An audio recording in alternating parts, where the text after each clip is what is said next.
Chris Fernandez. I wonder if he's actually, or she, I don't know.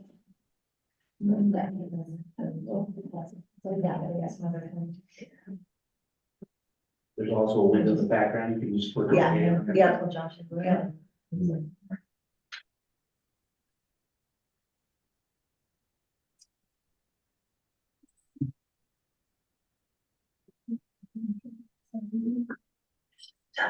Sure. I mean, it's already housing. Okay, all right. I show up, so you guys all have to be here. Yes, yeah. So it's the That's the rule. I haven't bought that. Who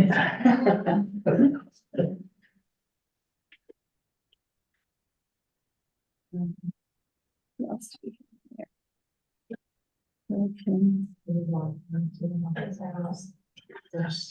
have here? Okay.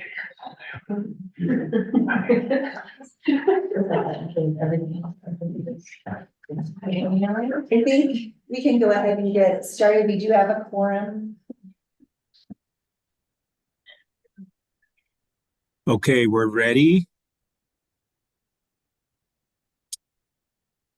Good morning, everybody. This is Greg Clifton, your chair on the TAC. I'd like to start this meeting. Today is March 7th, and may we please have roll call. Thank you, Chairman and members of the TAC. Coconino County, Tiffany Kerr. Good morning, I am here. Good morning. Coconino County Citizen Representative Carol Covington. Glad to be with you this morning. Thank you. City of Flagstaff, Greg Clifton. Good morning, thank you. Morning. City of Flagstaff Citizen Representative Michelle James. Good morning. Good morning, and her alternate Carlton Johnson is also with us. Yes, hello. Good morning. Metro Plan Dave Wessel. Good morning, everyone. Good morning. NAU Aaron Staum. Good morning here. Good morning. NAU student Maria Matchler.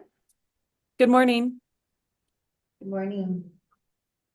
CCC Kurt Stoll.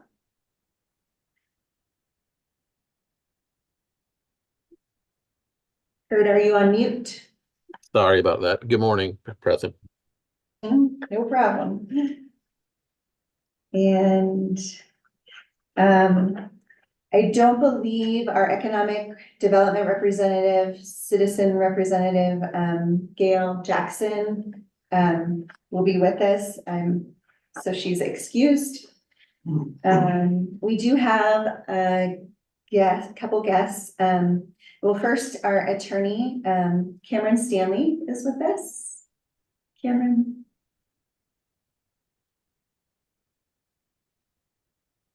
Are you on mute?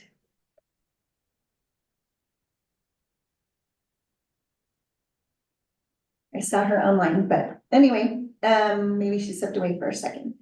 And Chris Fernandez is the login name. Is that one and the same as Chris Mendez, our member Yes. of the public? Yes, it is. Great.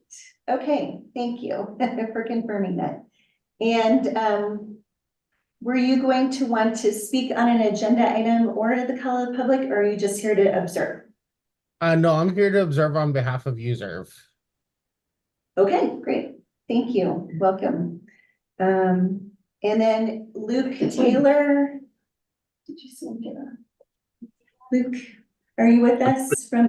I'm right here. Great. Thank you for joining us.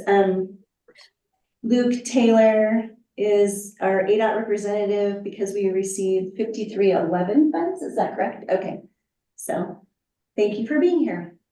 And we have Mountain Line staff here in the Vera room at our headquarters and on Zoom.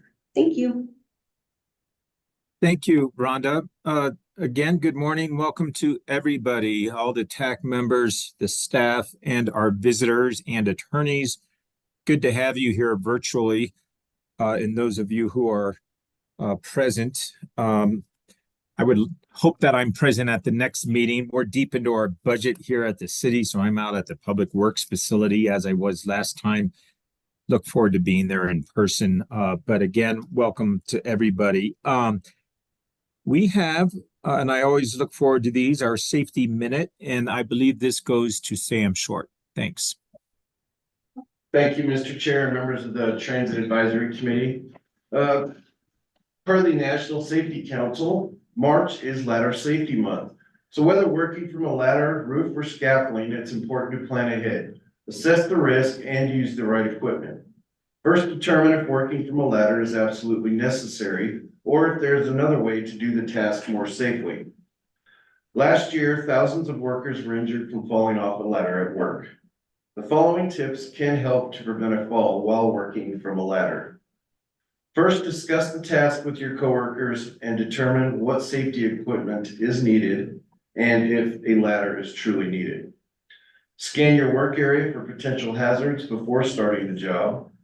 Ensure step ladders have a locking device to hold the front and back open.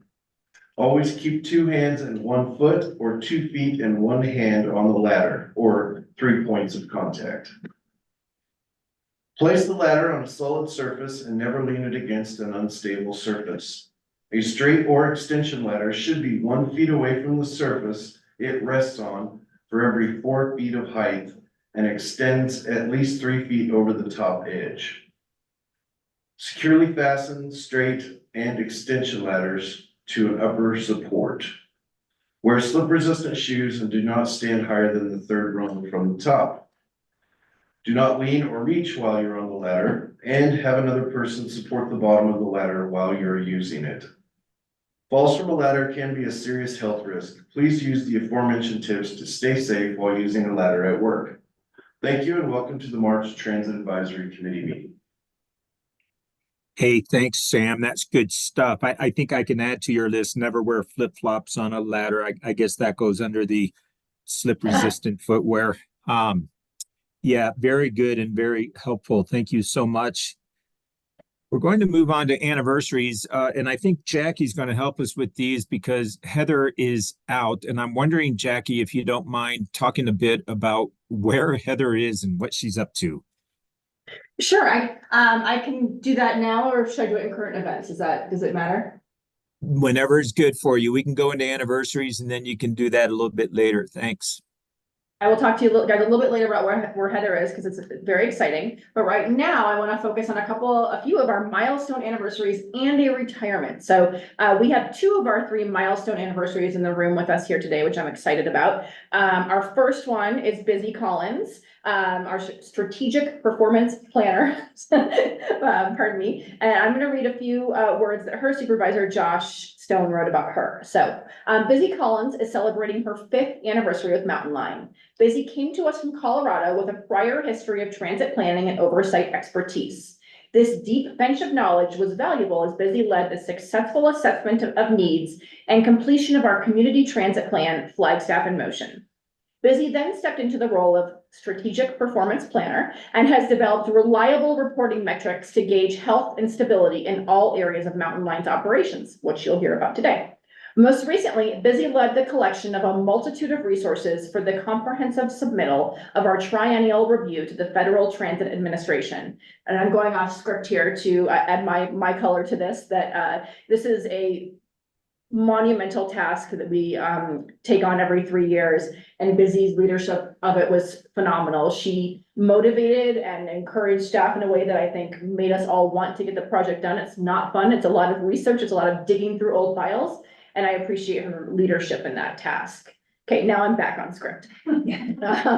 Busy's project management commitment to collaboration and positive engagement of stakeholders ensures success in each project she undertakes.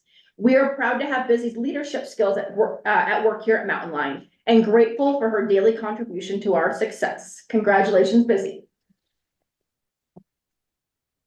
All right, thank you, Busy. And then our next one is Bernice Tully, who is reached 25 years with Mountain Line. Bernice is also in the room with us today. She is our assistant operations manager. What an incredible accomplishment. Bernice has served in an assortment of roles over the years, providing excellent care for our paratransit riders as a driver, ensuring rides were booked accurately as our dispatcher, supporting our drivers and team as an operations supervisor and operations coordinator, and now assisting staff and leadership as our assistant operations manager. I think you might hold the record for most titles held in one organization. Bernice is a true professional who approaches her job with a great amount of care and respect. She is diligent in ensuring staff have regular and constant communication and support. Thank you, Bernice, for, okay, this says 26 years and previously it said 25. You have been a mentor and trainer to so many, and we are grateful to still have your leadership on our team. Thank you, Bernice. All right, and I'm supposed to do Phil here as well? Right? Okay, I have to go to a different slide for that. He's not on this one, apologies.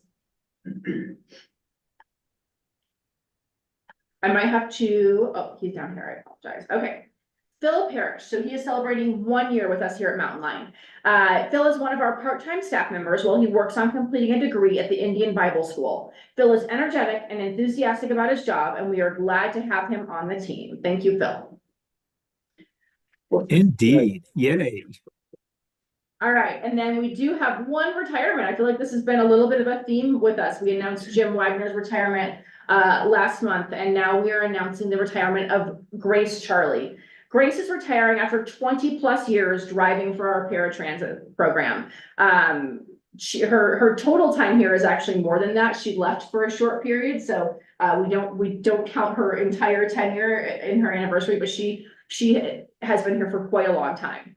Grace outlasted several versions of paratransit, from SNTS, which is SNTS, Special Needs Transportation Services, as part of Pine Country Transit under the county, to Van Go, which we rebranded with the launch of Mountain Line, to Mountain Lift, and now Mountain Line Paratransit. So she has driven for quite a we've also really improved the names of our systems over time.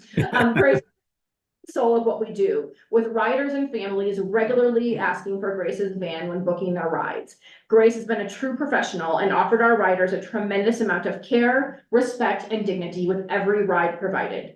Grace has been a dependable part of our team and is going to be dearly missed by all. We are excited to celebrate Grace's many years of excellence as she ends her time here and moves on to spend time with her great-grandchildren. Congratulations, Grace. Yay. And that is all I have, Chair.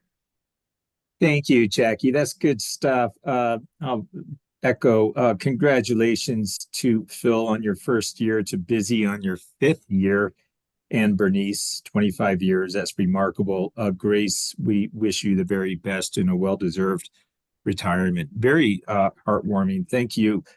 I think we are on to call to the public. So we do not have any members of the public present in the room. We do have Chris Fernandez, Mendez on the Zoom call, but was told there's no topic to speak to, and we received no public comments via email. So I think we can move on. Thank you so much, Rhonda. Yep, appreciate it. So on to some housekeeping here. We have the TAC minutes of February 1st. Thank you for preparing those minutes, and we need approval. This is Dave, so move. And this is Carol. I will second. Thank you, Dave. Thank you, Carol. Without any further discussion, all in favor of approving the minutes, say aye. Aye. Aye. Aye. Aye. Aye. Minutes approved. Thank you so much. Moving on, review of the draft board business agenda.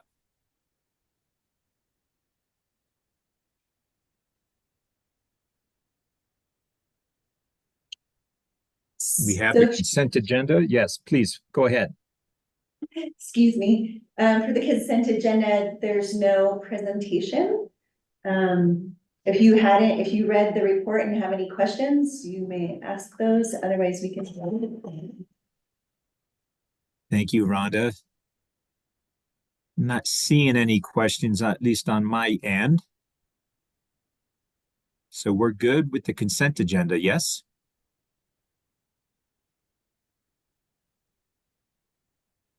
Very good. Okay. Next, I guess we are into the discussion action items, and the first up is a very important one, the fiscal year 2025 operating budget. And I think Josh Stone is going to present on this. All right, thank you, Mr. Chair, and good morning, everyone.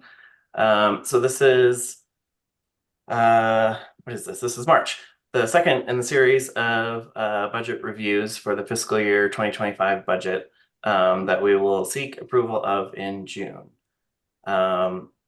So we are looking to increase Mountain Line's entire operating budget. You can move to the next slide, please, Rhonda.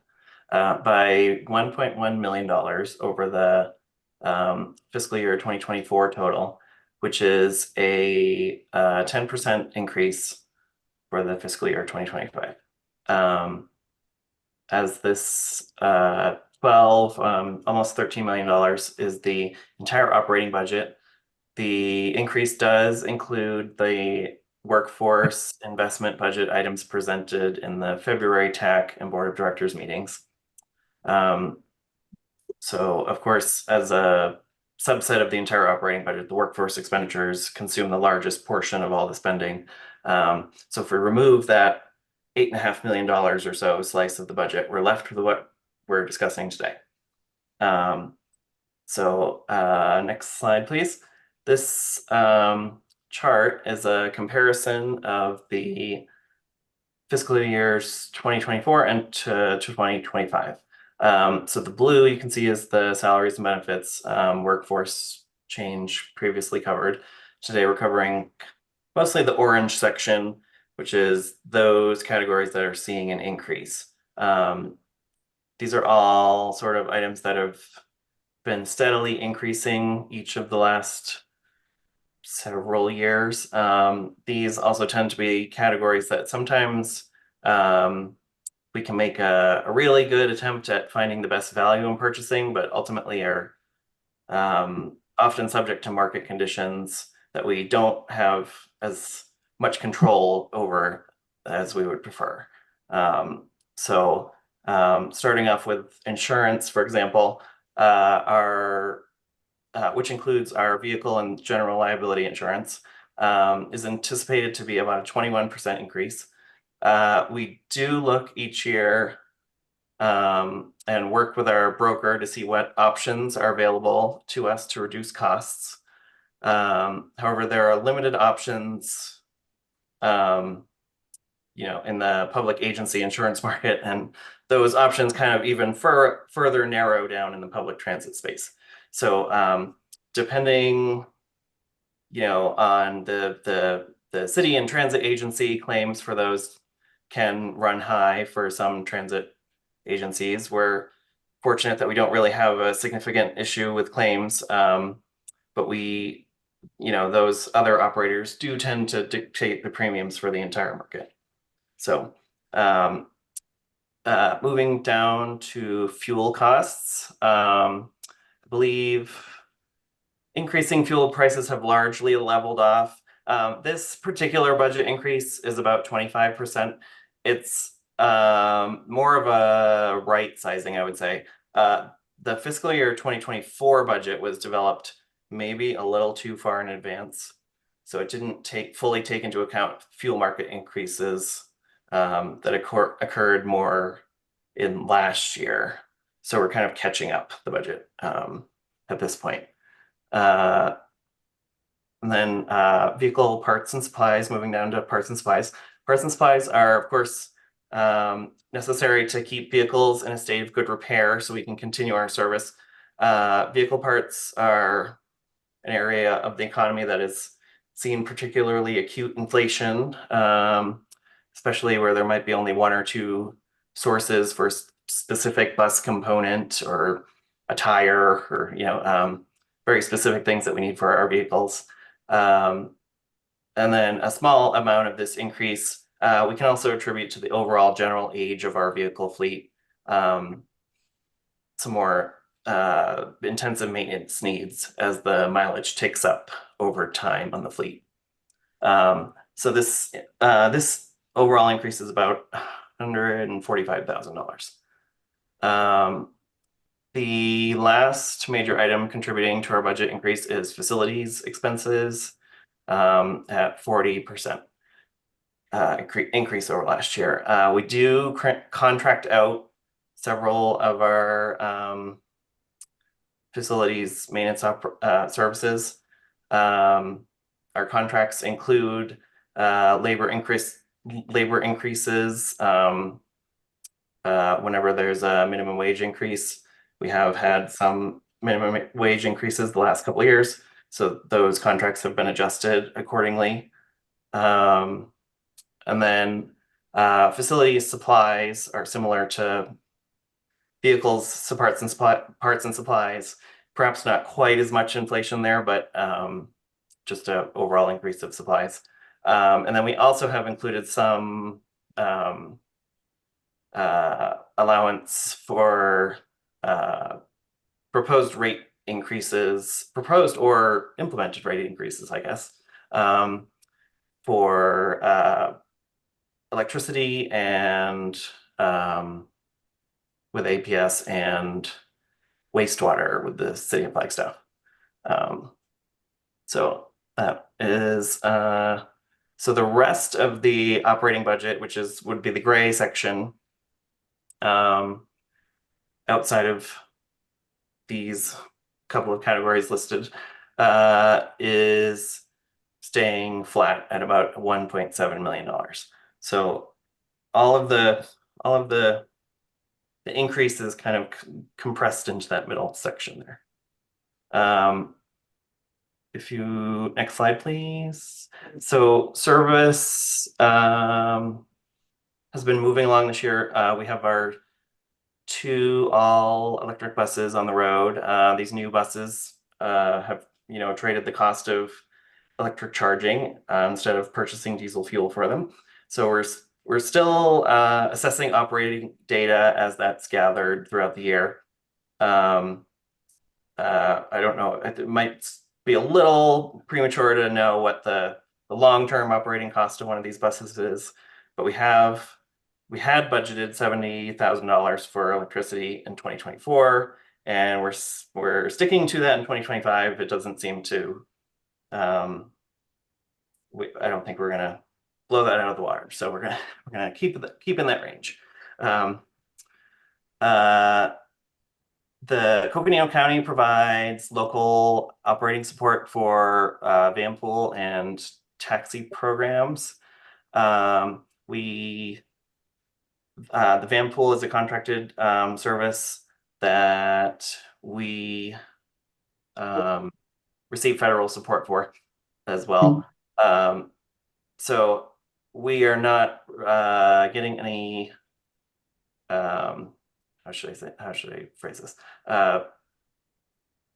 We're reallocating our funds because taxi service is decreasing. We are increasing our van pool service. So Coconino County is staying flat with their contribution, but we're reallocating that budget capacity to increase van pool service as we've had requests around the county.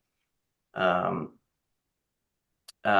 then that sentence looks like it is cut off, but that should say targeted operating and maintenance increases have been projected for the opening of the Downtown Connection Center. Towards the end of fiscal year 2025, our Downtown Connection Center is scheduled to open. So we did project a small amount of occupancy expense for this period.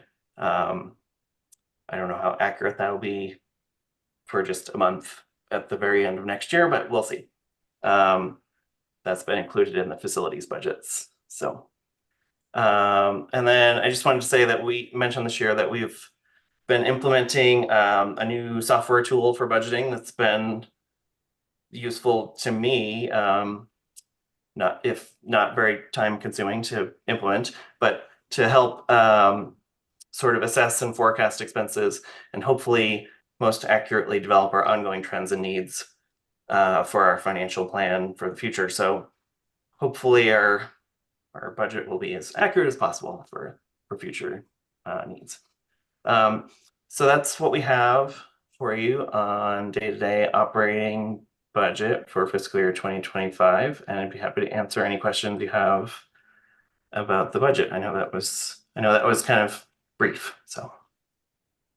It was brief, but it was very good, Josh, and right at a good level for us to understand it and get the relevant takeaways. I mentioned early on, I'm out at the Public Works facility. We are deep into our budget here with the city, and so as you talk about increases in supplies and contracted services and labor, boy, I tell you, Josh, that's a narrative that I'm hearing over and over again. So you are in good company. Thanks for walking us through that. Are there any questions about the operating budget for Josh? Yeah, high level. So the 70,000 for electric charging, that's for both of them. So it's about 35,000 a piece to charge. That is correct. And what's a gas cost per, just ballpark? It's similar. It's actually a little bit more, but we're not operating the buses a full service day every day. So obviously if that ticks up, so we're operating them around the clock. I don't know that we have that capacity to charge them on that schedule, but at this time, but if we did, obviously that would be, quick charging would allow us to operate them throughout the day, and that would increase the cost. But at the level that we're using them right now, that's a similar cost. And if I can just add real quickly that Busy is actually giving us a presentation towards the end of this, I think it's one of our last items about the battery electric buses performance. And I don't know, Carlton, it might not directly answer that question, but I think it's going to get us a little bit closer to answering that in her presentation. Great, thanks. Yeah, thank you, Carlton. Other questions, comments, or any additional direction regarding this operating budget? Excuse me. I know we don't have a recommendation on the table, but just any input by the TAC?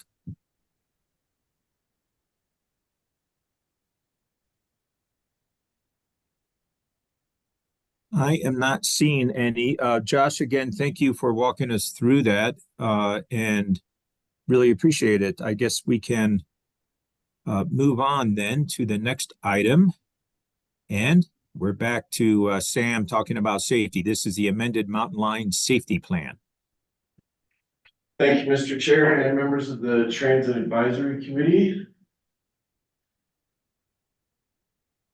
So let me give you a little background on Mountain Line's safety plan. In 2018, the FTA required that all transit agencies develop a common safety plan. And we were all given parameters given to us by the FTA. We could choose to either do our own or ask the State Department of Transportation to do ours for us. We did choose to do our own.